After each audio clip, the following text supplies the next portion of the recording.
ओम नमः शिवाय। भगवान शिव का ध्यान करने मात्र से हमारे मन में जो एक छवि उभरती है वो है एक वैरागी पुरुष की। इनके हाथ में त्रिशूल, दूसरे हाथ में डमरू, गले में सर्प की माला, सिर पर त्रिपुंड और चंदन लगा हुआ है, माथे पर अर्धचंद्र, सिर पर जटाजूट, जिससे गंगा जी की अविरल धारा बह रही है।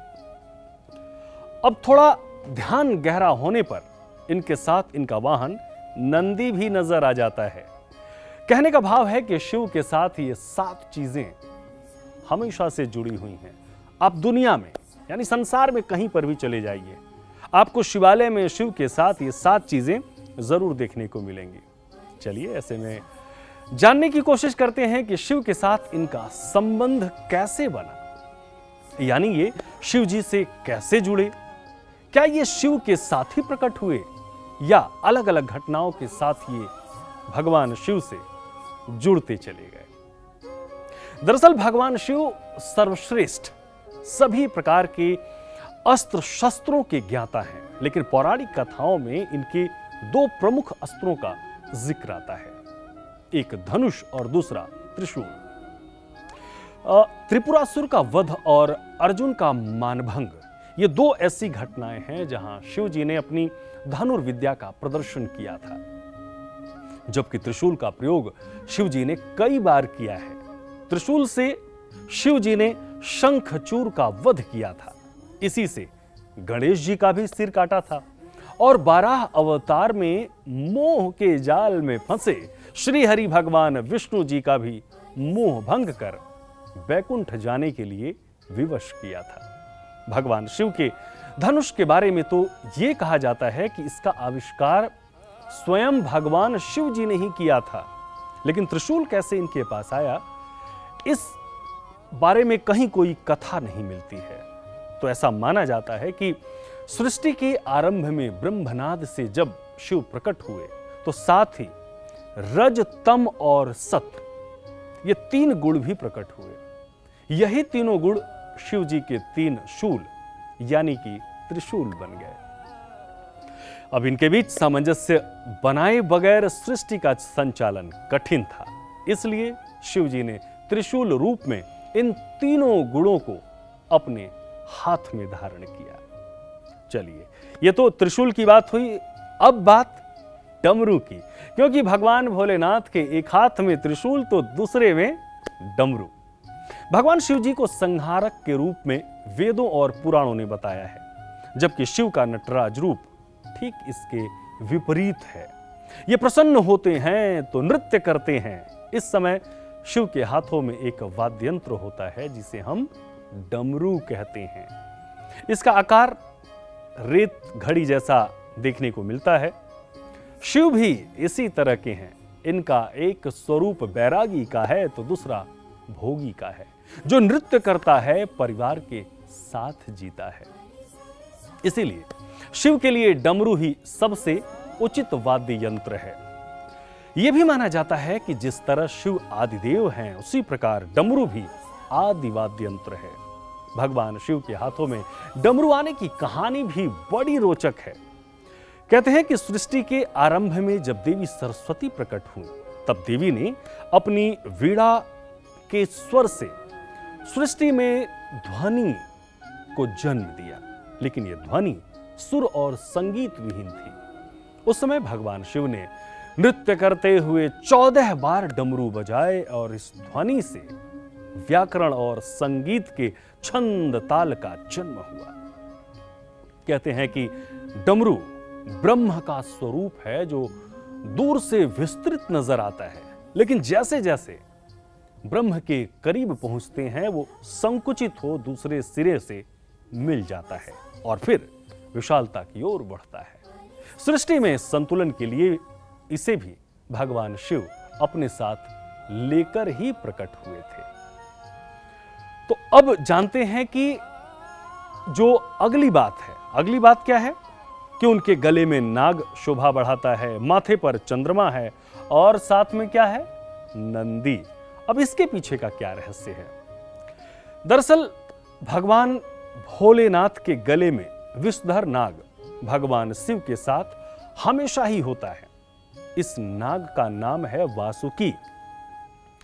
इस नाग के बारे में पुराणों में ऐसा बताया गया है कि ये नागों के राजा हैं और नागलोक पर इनका शासन है। सागर मंथन के समय इन्होंने रस्सी का काम किया था, जिससे सागर को मथा गया था।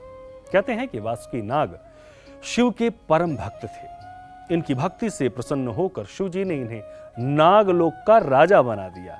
साथ ही अपने गले में आभूषण की भांति लिपटने का भी वरदान दिया। चलिए अब बात नंदी की करते हैं कि नंदी के बारे में जो बातें पुराणों में कही गई है उसके अनुसार नंदी और शिव वास्तव में एक ही हैं। शिव ने ही नंदी रूप में जन्म लिया था। तमाम कथाएं हैं, लेकिन एक कथा के अनुसार शिलाद नाम के जो ऋषि हैं वो मोह माया से मुक्त होकर तपस्या में लीन हो गए। इससे इनके पूर्वजों और पितरों को चिंता हुई कि इनका वंश ऐसे तो समाप्त हो जाएगा। पितरों की सलाह पर ही शिलाद ने शिव जी की तपस्या करके एक अमर पुत्र को प्राप्त किया, जो नंदी नाम से जाना गया। शिव का अंश होने के कारण नंदी शिव के करीब ही रहना चाहते हैं। शिव जी की तपस्या से नंदी शिव के गढ़ों में प्रमुख हुए और वृषभ रूप में शिव का वाहन बनने का उन्हें सौभाग्य प्राप्त हुआ। अब बात चंद्रमा की। दरअसल शिव के सिर पर चंद्रमा कैसे पहुंचा, इसका वर्णन शिव पुराण में मिलता है। आपको बता दें कि चंद्रमा का जो विवाह हुआ था वो दक्ष प्रजापति की 27 कन्याओं से हुआ था। ये कन्याएं 27 नक्षत्र हैं, ये बात जानने की है। इनमें चंद्रमा रोहिणी से विशेष स्नेह करते थे। इसकी शिकायत जब अन्य कन्याओं ने महाराज दक्ष से की तो दक्ष ने चंद्रमा को क्षय होने का शाप दे दिया। इस शाप से बचने के लिए चंद्रमा ने भगवान शिव की तपस्या की। चंद्रमा की तपस्या से प्रसन्न होकर शिव जी ने चंद्रमा के प्राण बचाए और उन्हें अपने शीश पर धारण कर लिया। जहां चंद्रमा ने तपस्या की थी वह स्थान भी सोमनाथ कहलाता है, जो कि वर्तमान में गुजरात में है, हम सब जानते हैं। ऐसी मान्यता है कि दक्ष के शाप से ही चंद्रमा, जो चंद्र ग्रहण लगता है, वो घटता बढ़ता रहता है। तो अब बात आगे कि भगवान शिव के माथे पर त्रिपुंड और गंगा जी किस प्रकार से शोभा बढ़ाती हैं, उस पर भी जानने की कोशिश करते हैं, प्रकाश डालते हैं कि आखिर में इसका क्या रहस्य है। तो भगवान शिव के माथे पर भभूत लगा हुआ हम अक्सर देखते हैं और साथ ही शिव के माथे पर त्रिपुंड जो है वो इसी से जुड़ा हुआ है।